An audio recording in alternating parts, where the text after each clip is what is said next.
स्वामी ब्रह्मानंद जी के उपदेश ध्यान धर्म तथा साधना नामक पुस्तक से लिया गया वार्तालाप। स्थान आलम बाजार मठ, 1 जून 1897। प्रश्न, महाराज ठाकुर के बारे में कुछ कहिए। वे सबको किस भाव से देखते थे? उत्तर, वे सबको नारायण भाव से देखते थे। जब स्वामी जी ने उनसे एक दिन कहा, आप हम लोगों को इतना प्यार करते हैं तो क्या आखिर में आपकी जड़ भरत के समान अवस्था नहीं होगी?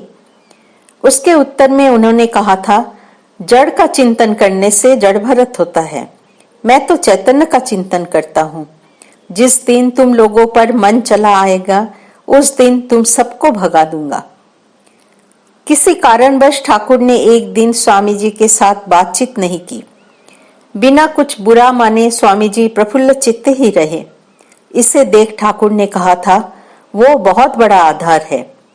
और एक दिन केशव सेन को स्वामी जी की अत्यधिक प्रशंसा करते देख उन्होंने कहा था, इतनी प्रशंसा मत करो, अभी भी राश फूल खाने का समय आने में काफी देर है। वे कहते थे, भगवान के लिए किस प्रकार प्रेम होना चाहिए जानते हो?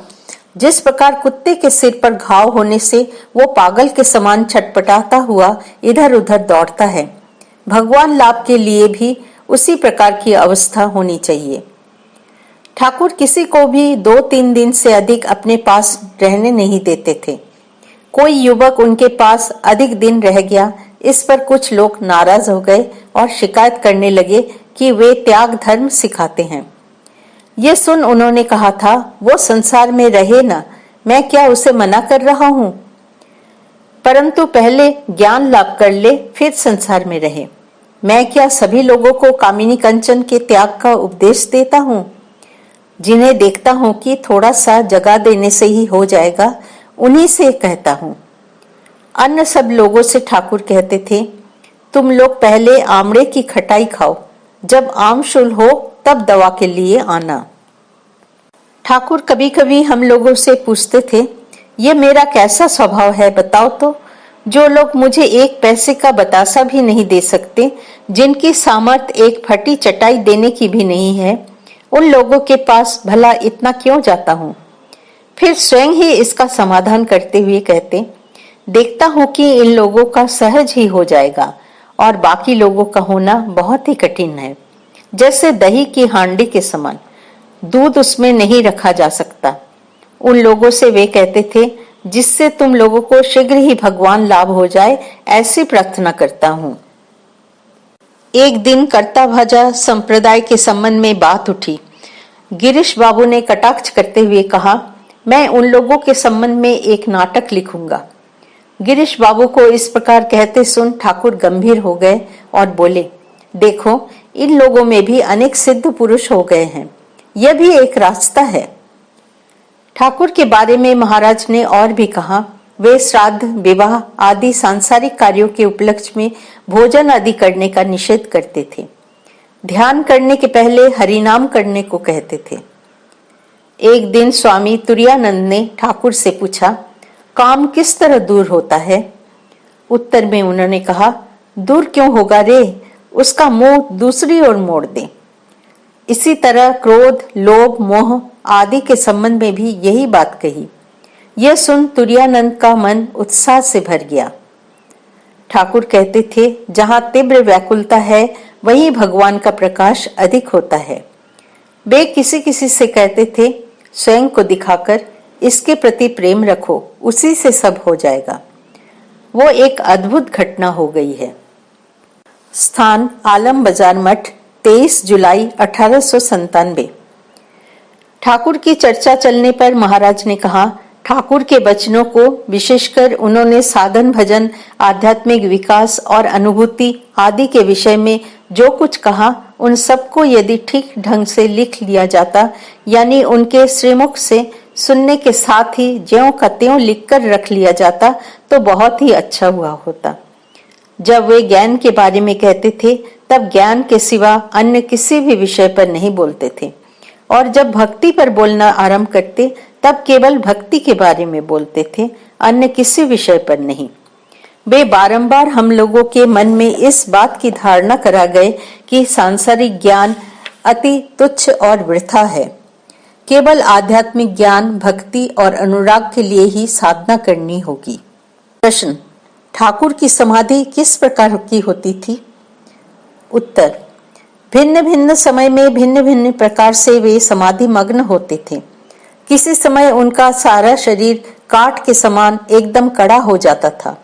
उस अवस्था से नीचे आने पर उनका मन सहज ही साधारण भाव में आ जाता था, और जब वे गहरी समाधि में डूब जाते थे तब समाधि से नीचे आते ही जैसा जल में डूबा हुआ व्यक्ति ऊपर आते ही हाँफ उठता है, उसी प्रकार वे दीर्घ निश्वास लेते थे। उसके बाद धीरे धीरे उन्हें वाज्य ज्ञान होता था। भाव संवरण के बाद भी कुछ समय तक वे मतवाले के समान बातचीत करते रहते थे। उनकी सब बात समझ में नहीं आती थी। ऐसे समय में वे कभी कभी छोटे संकल्प करते, जैसे शुक तो खाऊंगा, तमाकू पीऊंगा इत्यादि, और कभी कभी मुख पर से हाथ को ऊपर से नीचे की ओर ले जाते थे। महाराज ने स्वयं प्रश्न उठाते हुए कहा, बाहर कोई विशेष सहायता न होने पर भी ठाकुर की शीघ्र आध्यात्मिक उन्नति का तुम्हें कौन सा कारण प्रतीत होता है? जनगत संस्कार के सिवा तो विशेष और कुछ दिखाई नहीं देता। यह क्या अलौकिक घटना नहीं है? और भी अनेक अलौकिक बातें हैं। एक साधु उन्हें रामलला श्री रामचंद्र की बाल मूर्ति की एक धातु निर्मित मूर्ति दे गए। जब वे उस मूर्ति को गंगा जी में स्नान कराने ले जाते तो वह गंगा में तैरती थी। यह बात उन्होंने स्वयं कही है। ऐसी दशा में तुम लोग जड़ और चैतन्य का विभाजन किस तरह करोगे? उन्होंने कहा था कि पहले पहल साधु होने की उनमें कोई विशेष इच्छा नहीं थी, किंतु बाद में उनके मन में ऐसा एक तूफान आ गया जिससे सब कुछ उलट पुलट गया। प्रश्न: उनके पास क्या कोई सिद्धाई थी? उत्तर: अनिमादि सिद्धाइयां तो मैंने कभी नहीं देखी, परंतु मनुष्य स्वभाव को वे बहुत अच्छी तरह पहचान सकते थे। इस प्रकार की अनेक अद्भुत घटनाएं मैंने स्वयं देखी हैं। प्रश्न: क्या काली कृष्ण आदि रूप सत्य है? उत्तर: हाँ है। स्थान: बेलूर मठ, 27 मई 1899। महाराज, तुम लोग वक्तृता देते समय जितना हो सके ठाकुर के उपदेश कहना, क्योंकि उनके उपदेशों द्वारा शास्त्र के यथार्थ मर्म बड़ी सहजता से समझ में आ जाता है। ठाकुर इस बात का हमेशा निषेध करते थे कि मन में कुछ और रखा जाए। सरल स्वभाव के व्यक्ति से वे बहुत प्रेम करते थे। वे कहते हैं कि मुझे खुशामद अच्छी नहीं लगती, जो भगवान को ठीक ठीक पुकारता है उसे मैं प्यार करता हूँ। वे और भी कहा करते कि सरल हृदय से भगवान को पुकारने से मन का सारा मैल दूर हो जाता है। कुछ लोग ठाकुर के पास आकर अपनी भिन्न भिन्न आध्यात्मिक अवस्थाओं तथा भावोपलब्धि का वर्णन करते थे। यह सब देख एक बालक भक्त ने ठाकुर से हार्दिक प्रार्थना की कि उसे भी इस प्रकार का कुछ कर दे।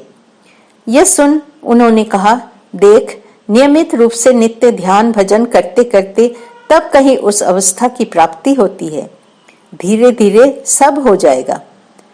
इस घटना को 2-1 दिन बाद ठाकुर को भवतारिणी के मंदिर की तरफ जाते देख वो बालक भी उनके पीछे पीछे जाने लगा।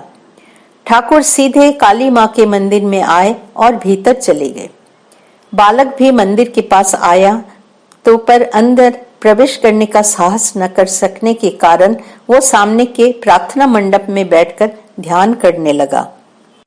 कुछ समय बाद उसे एकदम दर्शन हुआ कि गर्भ मंदिर में से कोटि सूर्य के समान एक उज्जवल ज्योति उसकी ओर द्रुत गति से आ रही है। तब वो डर के मारे प्रार्थना मंडप से दौड़ते दौड़ते ठाकुर के कमरे में भाग आया।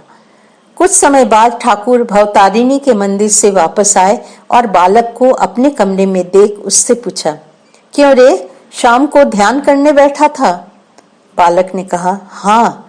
और तदनंतर उसने ध्यान करते समय मंदिर में से ज्योति दर्शन और डर के मारे भाग आने की बात ठाकुर से कही। यह सब सुन ठाकुर ने कहा, तू तो कहता है ना कि कुछ दर्शन नहीं होता, ध्यान करके क्या होगा, और जब कुछ दर्शन होता है तब भाग क्यों आता है?